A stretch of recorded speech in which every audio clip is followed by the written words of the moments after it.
Qu'as-tu fait? Qu'as-tu fait cependant? C'est Eros qui reproche à Adonis son refus obstiné de l'amour. Et de l'amour de qui? D'Aphrodite, la déesse de l'amour. Ça se fait pas. Et il préfère la chasse, ce fou. Il préfère la chasse. Quel excès de rigueur, quel orgueil insensé t'égare de la sorte, et tente une puissance qui n'attendait de toi que tendre obéissance. Voilà, c'est ça. Évidemment, j'ai rien inventé, mais ce genre d'alexandrin reste classique. Il utilise énormément les couleurs, les couleurs voyelles nasales, hein, et il y a une tension et une détente. Pour qui est sensible à la phonétique? Bon, j'ai souvent parlé de la synesthésie, je vois vraiment des couleurs dans le bruit de la langue, des miroitements, des changements. Bref. Qu'as-tu fait cependant? Qui viens-tu d'offenser? Quel excès de rigueur, quel orgueil insensé t'égare de la sorte, et tente une puissance qui n'attendait de toi que tendre obéissance. Ses accents, ses regards m'ont moi-même glacé, sa fureur, la façon dont elle a menacé, songe donc. La façon dont ce bassin miroite. Quel orgueil insensé t'égare de la sorte, et tente une puissance qui n'attendait de toi que tendre obéissance. Ses accents, ses regards m'ont moi-même glacé, sa fureur, la façon dont elle a menacé. Réponse, la façon dont ce bassin miroite. Il est déjà complètement ailleurs. Tout ça, c'est avec la mise en scène. Hein. C'est le fait de travail qui fait qu'on met à distance. Moi, ce que j'ai écrit, je m'en fous complètement. Quand je dirige les acteurs, on peut tout déchirer, ça m'est égal. Ce sera bien pire dans Orphée. Bref. La façon dont ce bassin miroite, l'autre, Eros, Dieu qu'il est, lui aussi, il est grand. Qu'importe le miroir des nymphes au sein moite. Ça, c'est amusant. On a la culture qu'on a. Les nymphes au sein moite. Évidemment, il y avait parmi les amis libanais, beaucoup étaient surpris, les nymphes au sein moite, donc ils avaient tendance à toucher délicatement le sein de Mireille, de Lina ou de Rania, c'est le sein moite, mais non. Les nymphes au sein moite, la nymphe est aussi bien la nappe d'eau, et le sein moite, le moite sein de l'onde. La fontaine, le moite sein de l'onde. Dans Phèdre, il parle de la plaine liquide. C'est une image de l'eau. Mais moi, ce qui m'intéresse, c'est les sonorités. La façon dont ce bassin miroite. Et l'autre, Eros revient à lui. Qu'importe, le miroir des nymphes au sein moite. Songe donc, songe mieux quels étaient ses regards. Sa fureur heurte comme met au plus grand des hasards. Elle a prédit un sort qui tiendra lieu d'exemple aux êtres que l'orgueil fait mépriser son temple, aux êtres dont l'orgueil est un reflet du tien. Elle a quitté ses bords, où rien ne la retient. Où rien ne la retient. Eh bien, tourne-toi donc et rejoins de grâce. Les herbes de ces pans ont conservé la trace. Alors ressaisis-toi, recouvre tes esprits de ton courage épars, rassemble les débris. Appelle dans ton cœur un reste de tendresse. Appelle dans ton cœur un reste de tendresse et cours et reconquiert l'amour de la déesse. Vous voyez, pour ceux qui sont sensibles à la poésie, qui s'attachent à la valeur sonore, phonétique de la langue, avoir des cours durs, reconquiert, vous voyez, cours, c'est en permanence. Et ça, c'est corps et âme. C'est ainsi qu'on peut composer. Je veux dire une chose à propos de ce que j'ai enregistré récemment, au sujet d'Adonis. La préface de Valérie à l'Adonis de La Fontaine. Il dit énormément de choses. Et surtout, il les dit d'une telle façon que l'on sent une maîtrise absolue de la langue. Et on est d'autant plus incité à prendre son propos au sérieux. Puis il a une grosse expérience. Je ne puis m'empêcher d'être intrigué par l'espèce d'obstination qu'ont mise les poètes de tous les temps, jusqu'au jour de ma jeunesse, à se charger de chaînes volontaires. C'est un fait difficile à expliquer que cet assujettissement, que l'on ne percevait presque pas avant qu'il fût trouvé insupportable. D'où vient cette obéissance immémoriale à des commandements qui nous paraissent si futiles? Pourquoi cette erreur si prolongée de la part de si grands hommes et qui avaient un si grand intérêt à donner le plus haut degré de liberté à leur esprit? Il ne dit pas quelque chose. Il ne dit pas pourquoi, en 1880, on a commencé à prendre dégoût de la forme classique. Moi, j'en vois une raison. Des gens comme Hugo, comme Baudelaire, mais Lamartine surtout, Lamartine, Vigny, Musset, il y en a tellement d'autres. Ils imposaient une sorte de dictature. Enfin, la forme était partout représentée. On rimait pour un oui, pour un non, pour cette feuille, pour le caillou, pour le misérable, pour le garde-champêtre, pour la syphilis, pour tout, quoi. Et comment sortir de ça? Il y en a qui ont réussi, Mallarmé, je veux dire en continuant à faire des vers. Verlaine, déjà Nerval, c'est étrange le propos de Nerval en alexandrin. À mon avis, c'est pour ça que plutôt que d'essayer d'enchérir sur les contraintes classiques en extrayant un jus nouveau de la vieille salade, comme j'ai déjà dit 1000 fois, autant tout laisser tomber, et puis surtout clamer que ça ne vaut rien. C'est le renard et les raisins de La Fontaine. Ah, c'est trop vert et bon pour les goujats. Mais moi, je m'en fous, j'ai rien à défendre. L'alexandrin, j'ai toujours trouvé ça absolument minable. Déjà, c'est une... Je sais pas, quelqu'un qui me dit la boxe, c'est pas efficace. Bon, ben, le Muay Thai, c'est peut-être plus efficace parce qu'il y a les genoux et les coudes. Mais Tyson, il n'est pas efficace. Je veux dire, la boxe, c'est un truc abstrait. Mais Tyson, qui se mesure à Tyson? Pas moi. Bon, c'est pareil. La poésie, non, mais l'alexandrin, ça vaut rien. Racine, ça vaut rien. Voilà.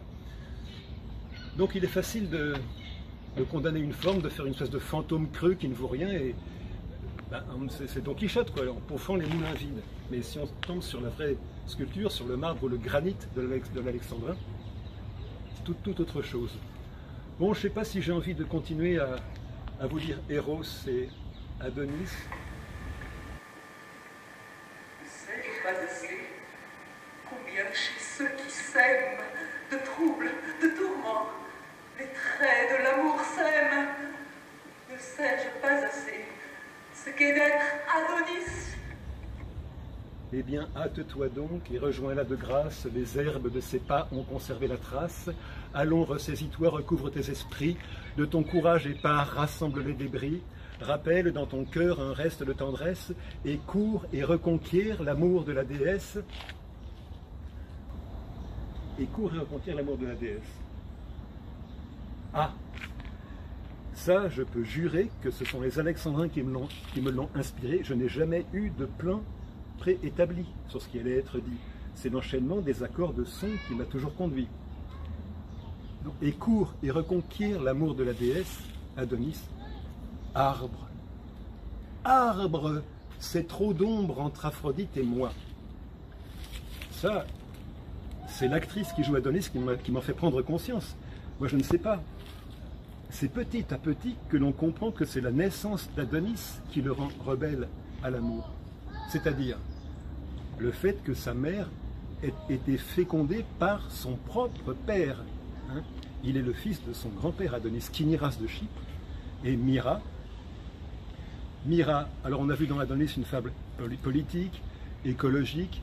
Évidemment, c'est la terre surusée. Je l'ai dit à Bruno Latour, mon illustre homophone, qui dit que le monde attend le théâtre futur. Bon. Antoine Vitesse, lisant mon Adonis, me dit « Je prédis un retour de l'alexandrin ». J'ai pensé, mais je vous amène 9 ans de travail. Alors, arbre, c'est trop d'ombre entre Aphrodite et moi, Eros. Quoi? Sans en témoigner plus grande ombre des mois? Trop d'ombre, c'est trop d'ombre entre elle et moi, te dis-je. À l'y rejoindre rien, en rien là ne m'oblige. Fleurs, feuilles, quelque arrêt que vous en prononciez, mes vœux sont qu'à me suivre enfin vous renonciez. Eros, tant de rigueur, d'orgueil vraiment touche au prodige. Toi, le tribut d'amour que son amour exige, la nymphe t'abandonne, et tu ne bouges pas. La nymphe t'abandonne et porte ailleurs les pas dont tu l'entends froisser des feuilles bientôt sèches et qui bientôt perdront ces traces pourtant fraîches. Les ombres que mon cœur conçoit de tant d'amour ont d'autant moins de peine à m'en cacher le jour. Eros, un jour que j'avais cru promis à tant de joie. Adonis, mais un faux jour, filé de si fragile soie, qu'à travers bois et vents me soient tout grands ouverts les noirs, les froids chemins qui mènent aux enfers. Ne sais-je pas assez combien chez ceux qui s'aiment de troubles, de tourments les traits de l'amour sèment? Ne sais-je pas assez ce qu'est d'être Adonis, moi, le malheur de ceux dont je suis né le fils, moi à tout au vain récit de cette nuit funeste, à la faveur de quoi fut consommé l'inceste? N'accuse point l'amour, n'accuse que le sort qui conduisait ta mère et te conduit encore. Ma mère pleure encore, sa chair incestueuse, voit, juge dans son cœur, quel gouffre la nuit creuse. Vois, mère, vois en moi ta propre chair, Mira. Vois, fruit de cet amour que l'ombre t'inspira, ce qu'entre un fils et toi tendent les vents de chêne, ce qu'entre un fils et toi font s'enchaîner de haine, et feignent d'accorder sources et vents de voix. Fleurs, feuilles, tant je tremble, échappent à mes doigts. Voilà ce dont le vent me vient conter l'histoire.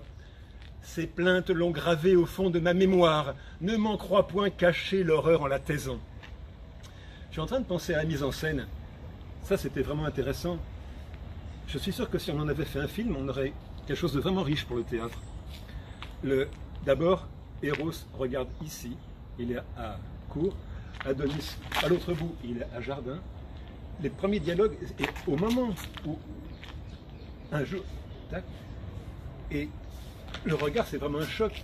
Et il se passe une chose extraordinaire. Le comédien qui jouait Eros demandait conseil, et puis moi j'apprenais en même temps que lui, on apprend ensemble.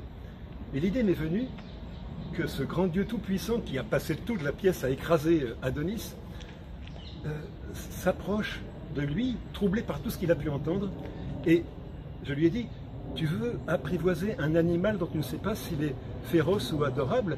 Et on voit le Dieu de l'amour, Eros, doucement descendre jusqu'à poser un genou au sol et tendre les mains. Alors c'est impensable, n'est-ce pas? Parce que vous voyez ce que c'est Eros? C'est pas les petits chérubins joufflus, hein, c'est la puissance primordiale, la théogonie d'Hésiode. Et Adonis, qui voit que ce Dieu se met là, il ne comprend pas non plus, ils sont tous les deux.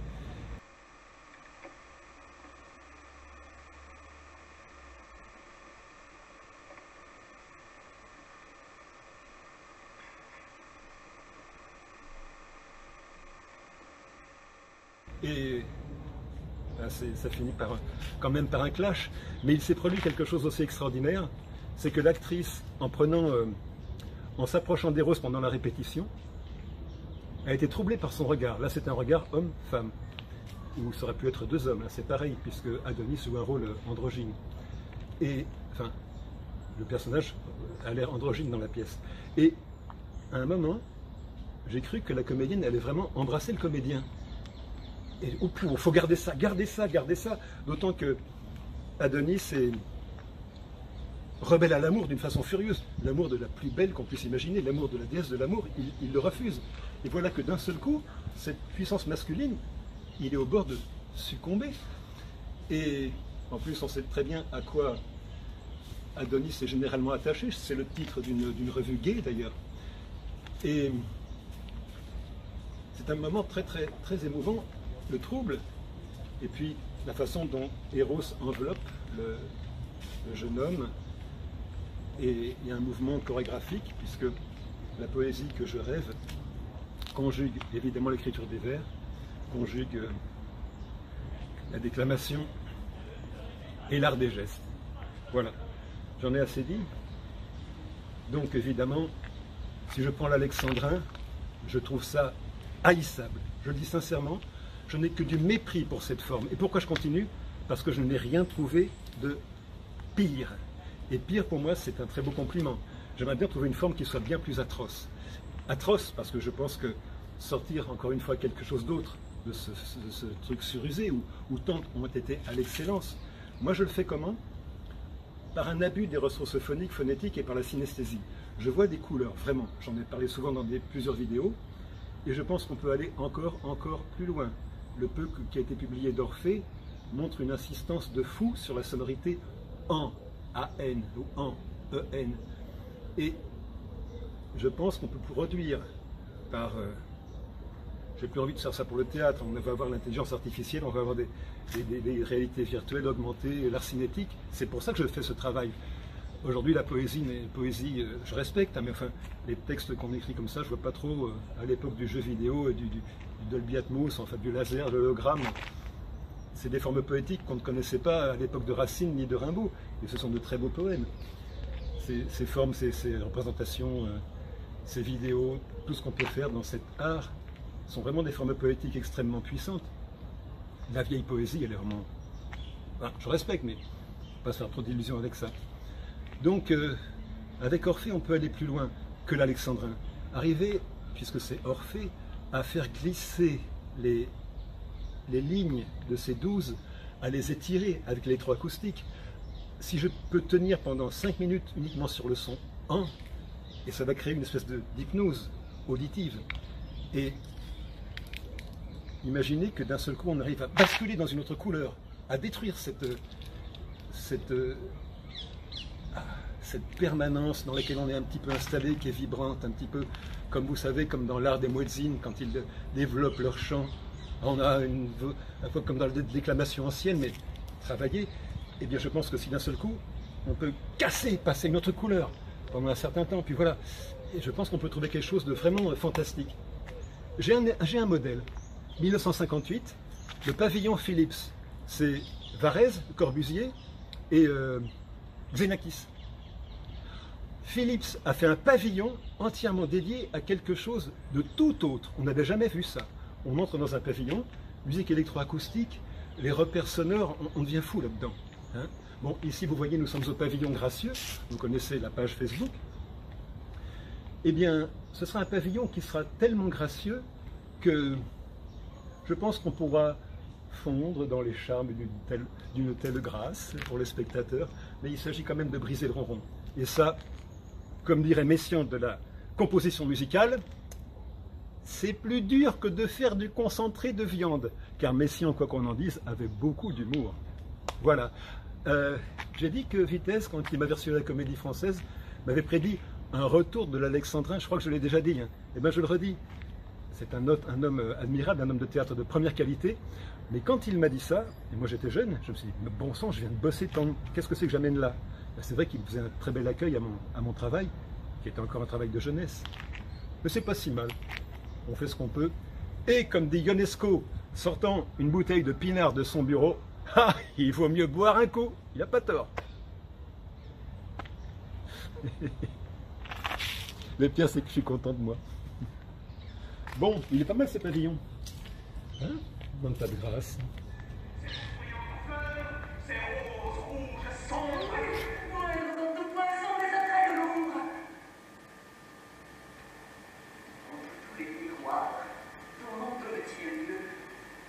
Pas un ne me fait voir que je puisse être un dieu.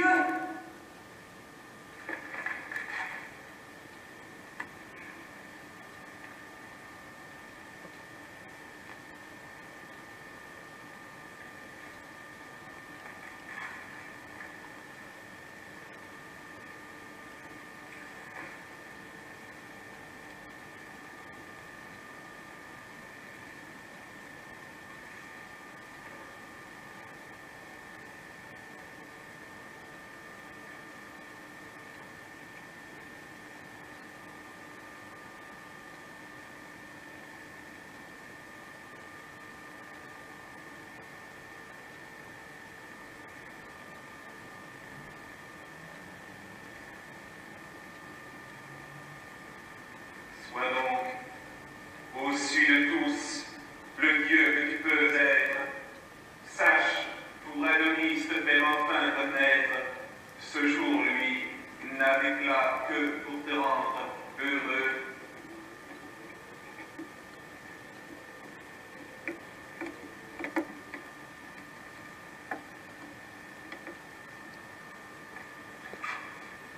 Feuilles fleuves. Mes désirs se vont détruire entre eux. Je tremble de briser la branche.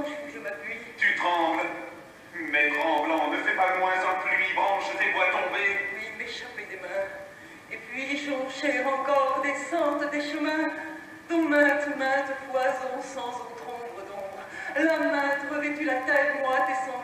La vôtre fait son pas s'entendre d'autant moins. Puisqu'un si grand amour est digne d'autres soins. Oh, tombez les doigts jusqu'à la moindre feuille. Les grâces, les splendeurs ne sont rien donc de Ô mort, pour différent qu'il soit connu des miens, je t'ignorais encore avoir de si grands biens, mais tu te vois ce soir donner la préférence, quelqu'un va se charger du soin de ma voix.